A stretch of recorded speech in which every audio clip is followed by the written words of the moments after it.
என்பதற்காக மதுரை நகருக்கு கண்ணகியுடன் வருகிறான் கோவலன்.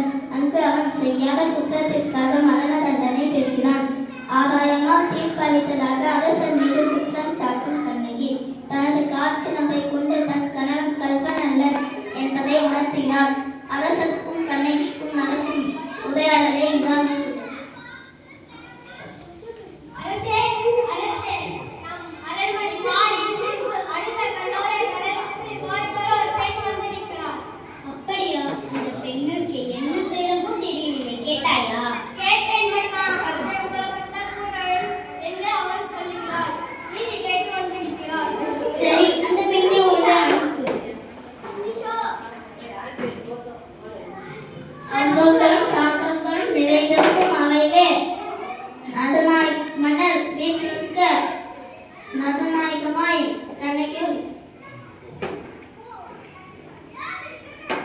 இளங்கோடி போன்ற பெண்ணே, நீ யார்?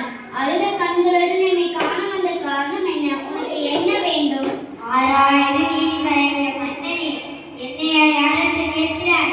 சொல்கிறேன் கேள்.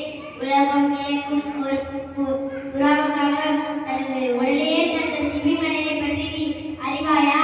பசுவின் தங்கை தேர்காலில் கொன்ற தன் மகனையும் அதே தேர்காலில் கொன்ற மனு மீது சொல்லலாம். அவனை பற்றி நீ அறிவாயா? பெண்ணே, நான் கேட்ட வினாக்களுக்கு இன்னும் நீ விடை கூறவில்லை. அதை விட்டுவிட்டு நீ வேற எதையோ கூறிக்கொண்டு இருக்கிறாய். இறப்பின் அருமை தெரியாத மன்னனே, எனது நிலை அறியாமல் தானே இப்படி பேசுகிறாய்? நான் இதுவரை கூறிய பெருமை மிக்க சோழ மன்னர்கள் வந்த புகார் நகரமே எனது ஊர். அவ்வூரில் படையில்லா சிற்பனையுடைய மாசுதாவன் என்பவரின் மகனாகிய கோளின் மனைவி நான். எனது பேர் கண்ணகி. ஓ, இப்போது புரிகிறது. அந்த கல்வன் கோவலனின் மனைவியா நீ? போதும் மன்னா, என் கணவனை இகழ்வதற்கு உனக்கு என்ன தகுதி இருக்கிறது? ஊழ்வினை பயனால் உனது ஊருக்கு வந்து எனது காய்ச்சலை விற்க வந்த என் கணவனை அநியாயமாக கொண்டுவிட்டேன். இசையை தகுமா? பெண்ணே, போதும் நிறுத்து. கல்வனை கொள்வது கொடுங்கோல் என்று அஃது அறநெறி ஆகும். இதை அனைவரும் அறிவார்களே, உனக்கு தெரியாதா என்ன? அரணை தவிரையா மன்னனே, தவறெடுத்தவர்களை தண்டித்தல் அறம் என்பதை நானும் அறிவேன். ஆனால் நீ கூறுவது போல என் கணவன் கல்வன் அல்ல. அவனிடம் இருந்த சிலம்பு அரசுக்குரிய சிலம்பணிகள் அது என்னுடையது. அதன் இடை சிலம்பு இதோ என்னிடம் உள்ளது. எனது கால் சிலம்பு கல் மாணிக்கத்தார்களால் ஆனது. பின்னணி சொல்வது உண்மை என்று அரசிக்குரிய சிலம்பு பல முத்துக்களால் ஆனது. ஆன்றோல் இருந்த இந்த அவையிலே அனைவருக்கும் உண்மையை உணர்த்துகிறேன். யாரெங்கே? கோலிடமிருந்து பெற்ற சிலம்பை இங்கு கொண்டு வா. சிலம்பை பெற்ற மன்னர் அதை கண்ணகியிடம் கொடுக்கிறார்.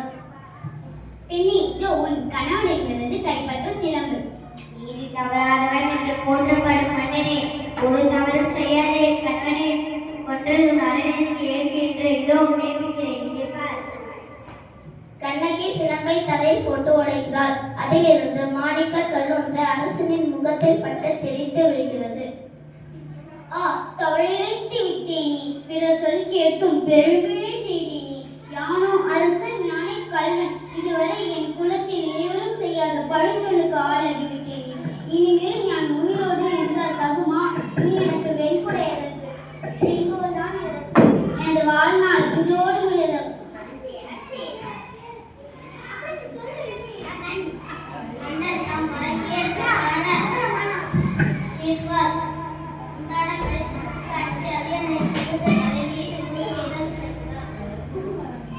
மதுரை